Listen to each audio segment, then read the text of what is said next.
Hi everybody, it's Amazing Zane here. Today we're going to be reviewing a LEGO Marvel Spider-Man Brand New Day set number 76350, Spider-Man vs. Hulk Epic Clash, with 534 pieces and 6 minifigures. The main build in this set is this Department of Damage Control building, and it's got a lot of stickers like on this door with the DODC logo.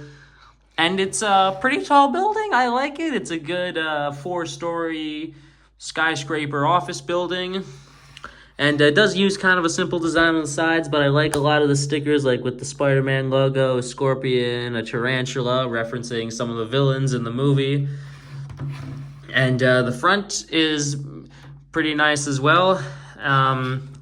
There's also some more stickers along here. I like that one down there with a lot of references to the MCU. There's also a detachable area here. This uses the same system as some other Marvel sets we've been getting for Spider-Man, like where it's just small buildings, like the Daily Bugles and Oscorp, which, by the way, should have been a D2C modular. That was a bonehead move on LEGO not to do that, but if they have this off to the side. It's a little bench with a pretty nice design, and I like this piece for the pigeons. It's my first time getting them. They have this lamppost here. I think it's a little short for a lamppost, but it looks okay. Then they have this tree where they use these candle pieces for the stem and a seaweed piece for the top, and that's also kind of a nice design, but some of the leaves are pretty loose. And there's some lavender flowers and this other leaf piece back here as well. Now for the interior of the set, this is what the ground floor looks like, and I think it looks pretty nice with these 2 poles here. It looks kind of cheesy, but I like it. And there's some stud shooters here. They don't make you put any of them in there, so I just stuck all of the studs for the ammunition off to the side. There's a little desk here, and I like that keyboard tile, and the sticker says security alert. And here's another floor, which is pretty simple, but I like it. You got a tool rack with a chainsaw, a hammer, a shovel, and a broom. There's a pickaxe on the floor, crowbar, paint, which is that's pretty interesting. And this toolbox, which is my first time getting this piece. And there's also an orange bench here, which looks kind of strange. But when you move up, though, the interior kind of just becomes non-existent. And that's because this building is not really meant to have an interior. There are these set of studs here and a green knob, and you can place the Hulk Big Fig you get in this set here. And actually, before we move on to that, there's this thing at the top with a boomerang sticker and an antenna, also referencing another character set. But if you push that knob, you can end up doing this. You can collapse the entire building. Well, not really, but you can collapse the building to reveal the Hulk, and it's just the facade is made up of just 3 of these pieces, and it's pretty good. I think it's a pretty good action feature. I just think it's a little disappointing because it's less cool than what they show on the box, because they showed this being able to split into 3 pieces, but it's still fun, and I think they have this connected by a web string piece over here. It is kind of sad to me how the old LEGO Spider-Man string piece is kind of being phased out in favor of this. I feel like this is really inferior, but I understand why they did it for the purpose of the set. Additionally, under here, there's a little spot for a little bar holder piece where you can have Spider-Man hang on to, which is pretty nice. Oh, I just lost it. And there's also these little transparent clear poles all around the building, which you can have minifigures displayed on like this, like they're fighting, which is a nice touch. Gives it a good balance of play and display, and I think it looks pretty good. The final little build in this set is a hot dog cart, and I think it looks pretty nice. I like the stickers on the side here, and I also like the stickers at the top and the sign with they incorporate an actual hot dog as well, along with this reference to Spider-Man's first year in the comics, 1962. Inside of here, there's some little cupboards. That one's got hot dog buns in it. The other one has sausages. You can't really open this one up all the way, though, because of what's being used to hold up the awning, but there's some sausages in there. I think the nougat ones are meant to represent uncooked ones, but I'm not too sure. There's some ketchup and mustard bottles, as well as a soda can, and finally a little handle for someone to be able to push the cart, which is pretty nice, and I think it's not a bad build. Now it's time for the minifigures in the set. The first two here are Spider-Man and the Tarantula minifigure.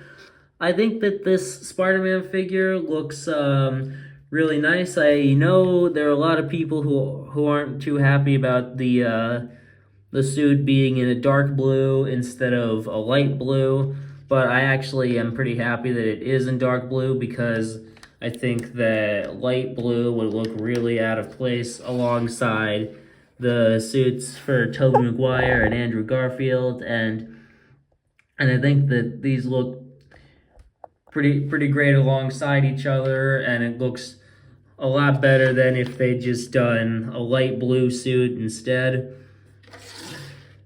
But overall, this minifigure is pretty nice. I like the spider logo. And the arm printing, to my surprise, actually came out pretty nice. I was pretty worried that it was going to be like this muddy red like you see on the figure on the left. But no, it's actually a pretty good red, on par with, not exactly on par with the 2017, this minifigure from 2017, but it's pretty good, and it feels like Lego is really making an effort to do that.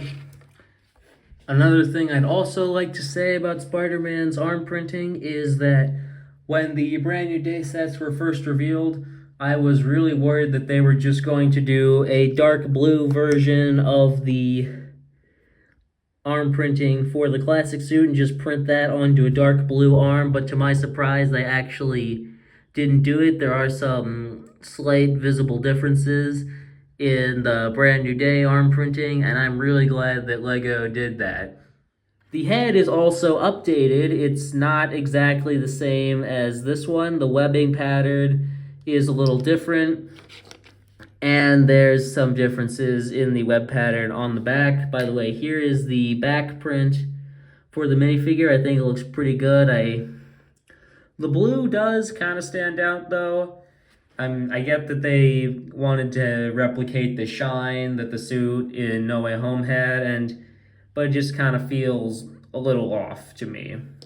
The next figure is the Tarantula figure, and I think this looks pretty nice. I like how he's got some leg printing, but it is really hard to stand him up because they make you put these spikes on his feet. I know that's part of his costume, but it makes it really hard to display. I'm having to use some sticky tack to keep him up on the base plate. But I like the design of his torso and this ninja mask he's got. This is what his face looks like without the balaclava, by the way. It looks pretty good, and I like it. I like it a lot. I think it could be really useful outside of just using it for other characters. And here's what the back looks like. Kind of a simple torso printing, but I do like the way that the back of the head looks with the knot, and it's a pretty unique design, and I like it. The next two minifigures are Boomerang and Scorpion, and I think that both of these have a lot of detailing.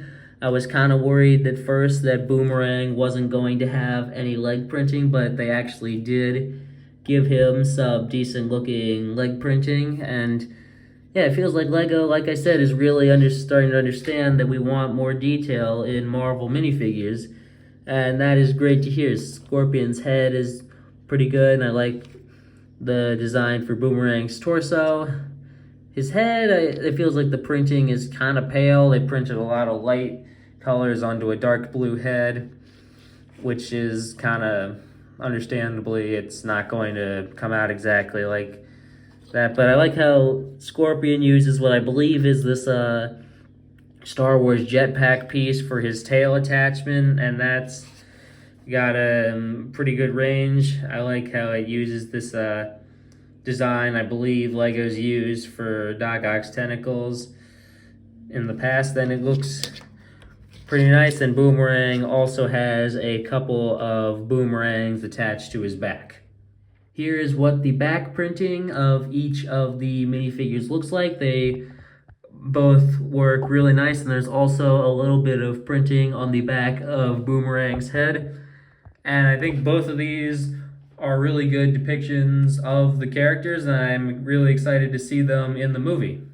Here is the hot dog vendor minifigure, which I showed you earlier, and as much as I like the design of the hot dog vendor, I think that it is kind of unnecessary to have this minifigure when we could be getting something like I get why Lego didn't put the Punisher in these sets, but still think we could have gotten it, especially when the set is $90 for 534 pieces.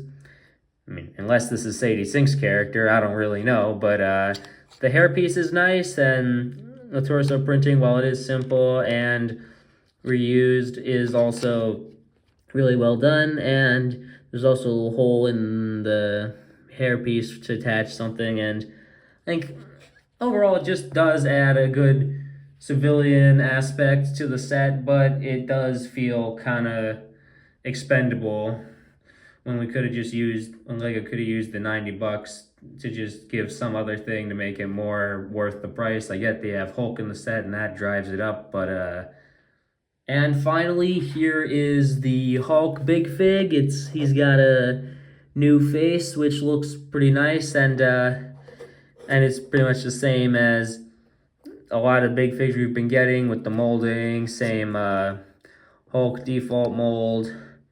I'm glad we have big figs with movable heads, but it's nothing really special aside from the face. This isn't really a problem with Lego as much as it is Marvel, but it's kind of sad that Hulk is not going to be wearing purple pants in the movie. It seems like he's going to be wearing brown pants, judging by this. And that's kind of unfortunate, but I like this, and it's good to have another Hulk Big Fig, even if it does feel a lot like a palette swap. And that is it for my review of Spider-Man vs. Hulk Epic Clash. I know that a lot of people are going to want this set for the exclusive figures, but I think that the build is just as great. It is a pretty good story, and I have a feeling a lot of people are going to modify it so that the interior of the set actually is functionable as an office building.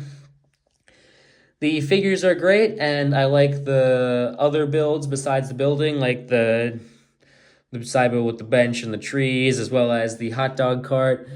But I do wish, like I said, that the collapsing feature was able to break this part of the building into more pieces like it's shown on the box. But apart from that, it's a pretty good set, even if it is a little overpriced at $90 for 534 pieces. The figures are great, I like the build, and it's a great set. I'm also really excited to see the movie at the end of July. So thank you very much for watching. Leave a like and subscribe to the channel. Comment your thoughts about the set below, and I'll see you again soon. Peace!